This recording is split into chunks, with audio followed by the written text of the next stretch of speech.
Учкан жылы башталбай эле чыйкан жылы башталып кетти, мен түшүнбөй калдым. Жыл башталбай жатып, мемлекет жылан чагып жиберди, бир вице-премьер элеттеги элдердин жашоосун эшектин азайганына теңеди.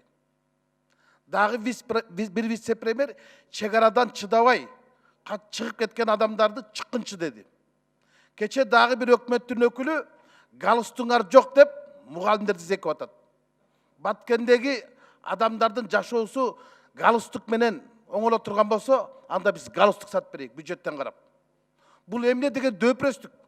Элдин кыжырына өздөрү тийип атат да өкмөт деген. Башка эрмеги жокпу? Урматтуу Сооронбай Шарипович, Орусиянын өкмөтү отставкага кетти. Зеленский өз өкмөтүн көчүп кетти. Шавкат дагы өз өкмөтүн кетирди. А биздин өкмөт кутуруп кетти. Чыккынчы деп атат. Ошол Жеңиш Разаковду тыңчы деген үчүн бир кишиге генералга кылмыш иши козголду. Ошол чындыкты жазган чындык деген сайттын башчысын кабакка алды.